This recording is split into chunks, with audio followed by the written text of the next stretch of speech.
Lagi sering cecetan, tiba-tiba hilang begitu aja. Kurang lebih seperti itu pernyataan dari korban ghosting. Biasanya ini terjadi pada sebuah hubungan, baik itu saat PDKT ataupun sudah berpacaran. Salah satu pasangan menghilang secara tiba-tiba tanpa pemberitahuan dan penjelasan sebelumnya. Tentu kejadian seperti itu adalah hal yang menyakitkan.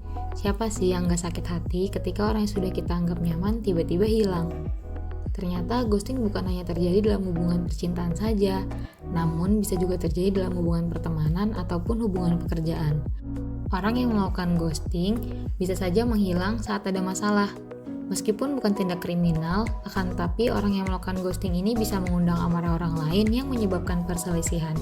Sebenarnya ghosting itu apa dan bagaimana cara menghadapinya ya? Yuk kita dengar pengalaman dari Aditers, tapi sebelum itu jangan lupa like dan subscribe channel Aditi ya. Pernah gak dengar istilah ghosting? Pernah. Ya, sering banget dengar istilah ghosting. Ya, saya pernah. Kalau pengalaman di ghosting? Pernah sih dulu. Untungnya tidak pernah. Saya juga pernah. Kalau iya, apa yang kamu rasakan setelah itu? Pastinya kayak sedih, galau gitu. Ada sedih, kesel, marah, kecewa, semuanya. Apa yang paling berdampak di hidupmu setelah itu?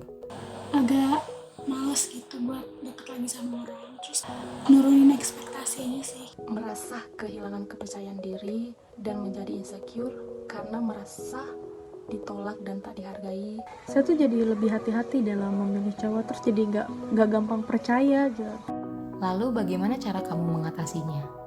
Lebih selektif lagi kalau dekat sama orang. Gak naruh harapan lebih, jangan berekspektasi intinya. Saya ini sih lebih sering nunjukin diri saya lewat uploadan video IG story. Ya udah bahagia-bahagia aja gitu. Saya video main sama teman-teman. Lupakan si tukang ghosting, pikirkan masa depan, hangout bareng teman-teman, cari kesibukan.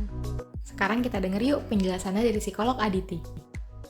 Halo Aditers, mungkin beberapa dari Aditers ada ya yang pernah mengalami di ghosting sama seseorang. Atau ada juga nih Aditers yang pernah mengalami nge-ghosting seseorang. Kali ini kita akan bahas sebenarnya apa sih itu ghosting? Ghosting itu adalah perilaku menghilang dari sebuah hubungan dan mengakhiri komunikasi secara tiba-tiba tanpa adanya penjelasan. Ada beberapa penyebab secara psikologis yang dapat melatar belakangi seseorang melakukan ghosting. Yang pertama, bisa saja orang itu sedang menghindari konfrontasi. Maksudnya, dia menghindari segala bentuk komunikasi yang memungkinkan pasangan atau lawan bicaranya menunjukkan reaksi-reaksi emosi seperti marah, kecewa, dan lain sebagainya. Yang kedua, adanya masalah yang terjadi pada orang tersebut, yaitu dia takut menjalin emotional intimacy atau kedekatan emosional. Maksudnya, dia tidak mengizinkan dirinya untuk terbuka terhadap kepedulian yang orang lain berikan terhadap dia. Dan sebaliknya, dia tidak membuka diri untuk peduli terlalu dalam terhadap orang lain. Yang ketiga, ada juga yang namanya tipe kepribadian narsistik atau narcissistic personality type. Orang-orang dengan tipe kepribadian narsistik biasanya kurang memiliki empati terhadap orang lain. Jadi, selain dia kurang berempati terhadap orang terdekat, dia juga kurang berempati sama semua orang. Dia kurang bisa memahami kira-kira apa ya dampak dari perilakunya itu terhadap perasaan dan pikiran orang lain. Yang keempat, biasanya orang ini juga sedang menghindari reaksi-reaksi kekerasan atau reaksi-reaksi agresif. Ketika seseorang memunculkan pernyataan-pernyataan yang negatif dalam hubungan gitu ya, misalnya dia harus putus hubungan atau menjelaskan bahwa hubungan ini sedang harus diakhiri, mungkin lawan bicaranya bisa bereaksi agresif. Nah, orang ini bisa saja lebih memilih untuk menghindar daripada harus melihat atau mengalami reaksi-reaksi kekerasan itu. Untuk Aditers nih yang sekarang kira-kira lagi berpikir untuk melakukan ghosting sama seseorang, lebih baik dipikir-pikir dulu deh. Mungkin ada cara lain yang lebih baik. Coba supaya untuk lebih mindful sama kesejahteraan orang lain, atau lebih mempertimbangkan kira-kira kalau misalnya kita ada di posisi dia sekarang, kita berharap diperlakukan seperti apa. Mungkin saja kita bisa memberikan penjelasan yang singkat atau panjang tentang alasan-alasan kita kenapa kita harus mengakhiri hubungan ini. Kalau misalnya editors udah bingung mau ngomong apa, mungkin penjelasan yang singkat bisa membantu. Misalnya ngomong kalimat kayak gini, hubungan ini mungkin gak berhasil buat aku. Ini bukan salah kamu, tapi aku butuh untuk mengakhiri hubungan ini. Mungkin beberapa kalimat itu sifatnya terdengar menyakitkan atau mengecewakan ya, tapi kalimat singkat dari sebuah penjelasan akan lebih baik daripada tidak ada penjelasan sama sekali.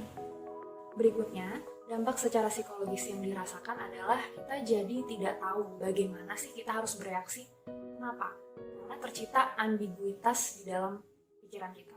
Kita tidak tahu sebenarnya apa sih yang terjadi. Kita harus khawatir, kita harus takut, kita harus kecewa, kita harus marah sama orang itu, atau apa. Tercipta berbagai skenario yang membuat kita bingung harus bereaksi seperti apa terhadap orang tersebut.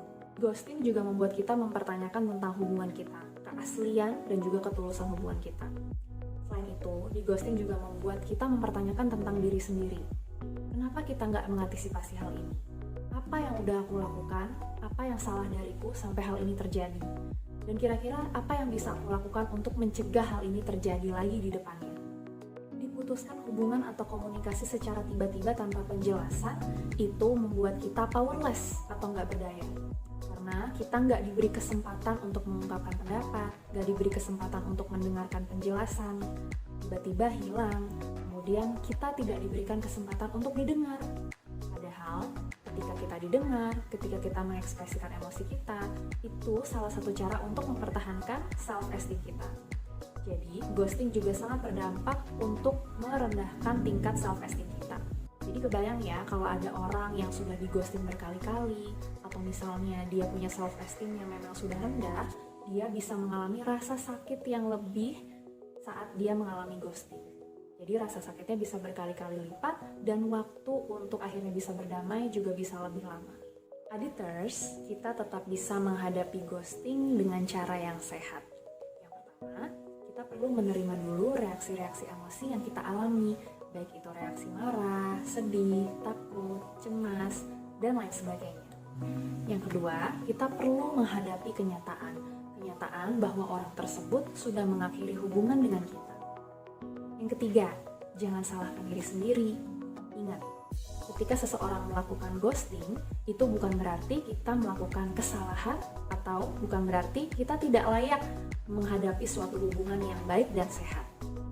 Ketika seseorang melakukan ghosting, artinya dia sedang tidak berani menghadapi ketidaknyamanan terhadap reaksi emosi. Yang keempat, stay connected. Tetap berhubungan dan berinteraksi dengan orang-orang terdekat kita. Banyak orang-orang yang lebih peduli sama kita dan menginginkan kebahagiaan kita. Yang kelima, jangan sampai kita mohon-mohon sama orang itu. Fokus on ourselves.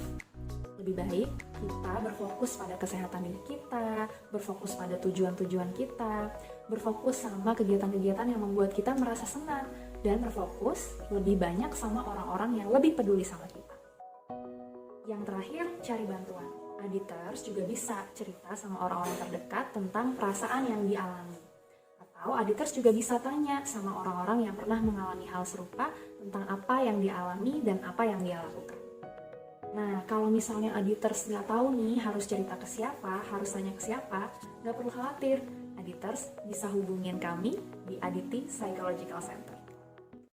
Mau cerita sesuatu, tapi bingung mau cerita ke siapa? Come on, we are here for you.